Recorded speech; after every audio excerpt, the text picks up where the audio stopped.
Alright mga ka-plastic, and this is me again, Big Sue, right back at it again with another content. Siguro napapanood nyo ito sa social media mga ka-plastic na nag-viral na kung saan isang container truck ang muntikan ng makadurog ng isang SUV mga ka-plastic. Kung mapapanood nyo po ito sa screen na nakikita nyo ay kusang bumagsak ang container ng truck dun sa direktang pakaliwa na bahagi na kung saan ay dumaan yung SUV at sa kabutihang palad ay hindi po ito napahamak. Sabi kasi sa report ng News 5, maswerteng maituturing ang isang SUV na nakaiwas sa container na nalaglag mula sa trailer truck sa MCLL National Highway sa Barangay G1, Zamboanga City netong Martes, October 28. Mabuti na lamang at hindi nakahinto agad ang isa pang sasakyan at kasunod ng SUV. Sabi, base sa kwento ng pahinante ng truck sa isang saksi, walang laman ng container at pagarahe na sana nang mangyari ang insidente. Sumabit daw ito sa isang kable kaya tumagilid at tuluyang bumagsak sa kalsada, mga ka-plastic. So yun ang nangyari kung bakit nakakapagtaka, napakalaki ng container ng truck ay bigla na lang po itong pumaling pakaliwa at nag-cause pa siya ng muntikang disgrasya mga ka-plastic. So panoorin natin yung original video mula kay Bensky na kinuha ng media. So panoorin natin to. Wala ka.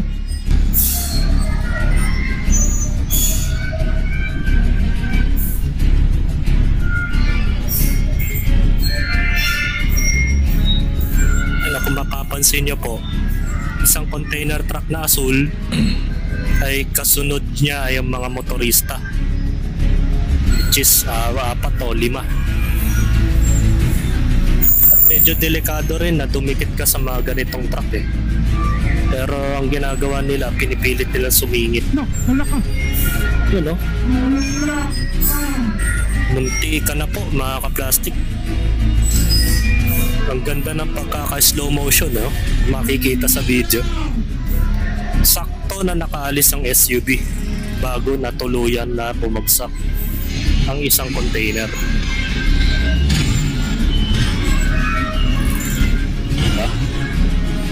Mabuti na lamang at malakas ang guardian angel. Putang ina. Mura pa. Mabuti na lamang malakas ang guardian angel ni SUV. Kaya bago pa natuluyang bumagsak yung isang trailer ay nakaalis na po yung SUV that time.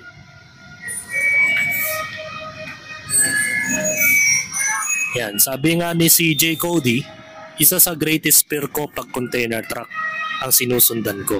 Iniiwasan ko talaga yung ganyang truck. So hanggat maaari mga ka-plastic, pag naka-encounter kayo ng malalaking sasakyan tulad ng ganitong klaseng sasakyan, ay dumistansya na po kayo ng 5 metro mula sa kanila. Kasi hindi natin alam kung ano ang maaaring mangyari once na dumikit ka sa mga ganitong klaseng sasakyan mga ka-plastic. Sabi naman ni MH Don, hindi nakalock ang container. Negligence on the part of the operator, buti na lang walang nabagsakan. Tama nga naman eh. Yun ang nakakapagtaka doon mga ka-plastic, bakit hindi po siya nakalock. Usually kasi kapag nakakabit po yan sa isang truck, ay nakalock po mismo yan sa sasakyan mga ka-plastic. Ito. Ganda ng video mo sir. It shows how God works. As in seconds lang yon nangyari. Sana mapanood yan ng driver ng white van. Second life na niya yan. Hoping na mapanood niya at marirealize niya kung gaano ka-bless yung nangyari sa kanya. Hashtag, mabuti na lang walang naipit. Kaya ako kapag ganyan, ayokong maglalapit sa mga na-overthink ako kakapanood ng Final Destination. Yung ano, mala final destination yung nangyari, no, mga kaplastic. Sabi, anak ng dapat responsable din ng mga nagkakargo niyan. Check out muna if lock na or safe ang travel na ba. Kasi if makadisgrasya kayo, di na maibabalik ang buhay. Be responsible na gumagawa ng mga yan. Diba? Eto, sabi, tanga na lang ang maniniwala sa bigat niyan, parang karton lang inihipan pagtaob. Dapat sa ganitong CC, minamassive report, masyadong papansin. Hindi ko alam kung sino yung tinutukoy niya. So, yun. Mga ka-plastic, ay nakita niyo po yung actual na video. Matungo ulit tayo sa News 5. Mas maganda sa News 5 dahil full video. Baga parang minute na yung video. Ayan. Makikita nyo, konting-konti na lang.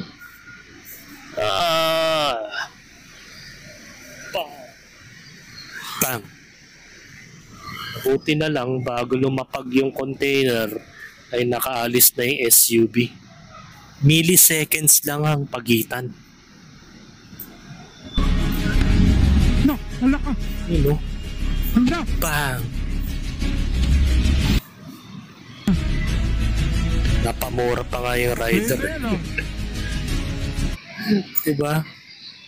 Talagang second life na ng isang SUV yun. Imagine mo kung nabagsakan yung SUV, tone-tonelada po yun.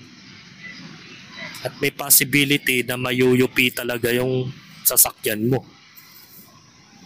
Magkokos ng matinding damages yun at may mapapahamak na tao. Sana man lang sa driver ng container ay dapat pinag-aralan nila yung mga ganito kasi mahirap nga naman yung nagda-drive ka ng isang truck na hindi ka sigurado kung fully secured yung mga piyesa ninyo o yung mga container ninyo o yung nakalakbayan, diba? Sobrang komplikado yung sitwasyon na nasa highway kayo. Dapat iniisip nyo ninyo yung kaligtasan, mga ka-plastic. So, walang comment.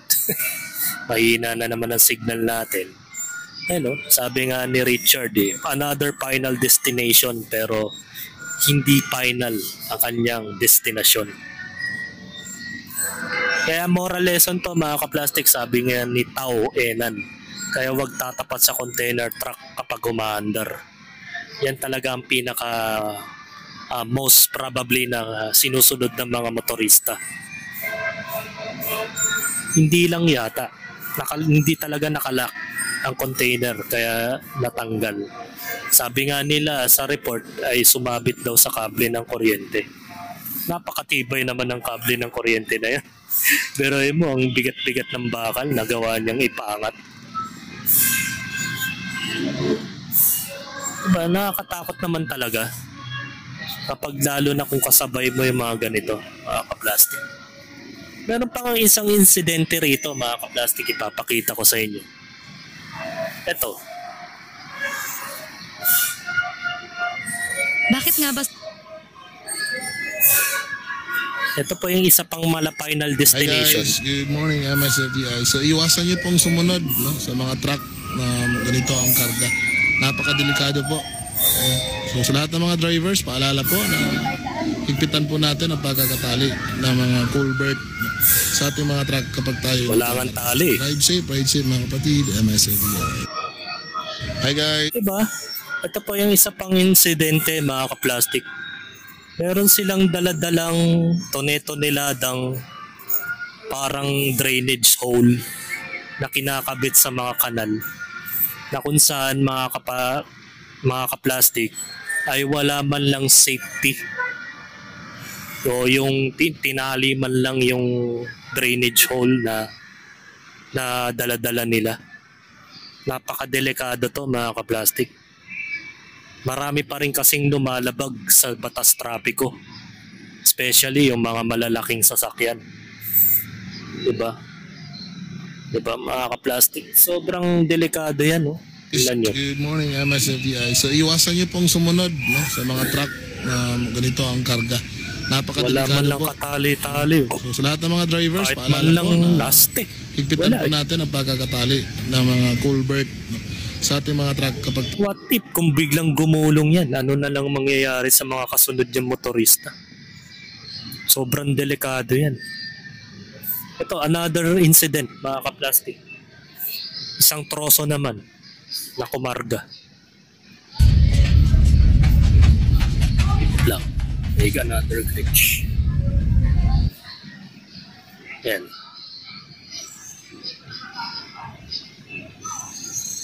Talagang signal, mga ka-plastic.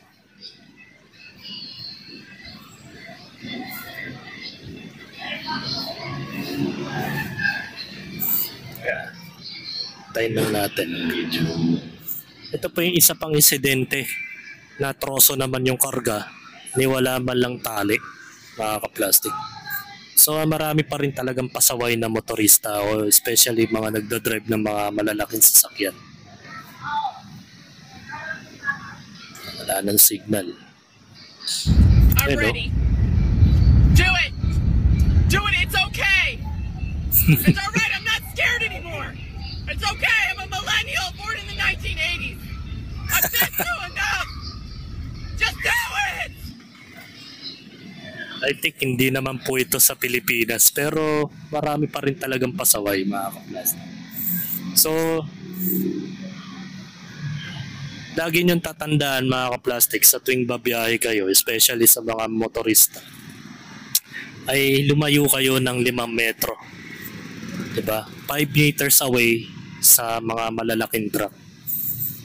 Lalo-lalo na kung hindi kayo sigurado kung safety talaga yung kanilang mga karga. Kasi may possibility na baka hindi yan inayos, or pangalawa, may diferensya ang kanyang sasakyan tulad ng nakita ninyo sa video, mga ka-plastic.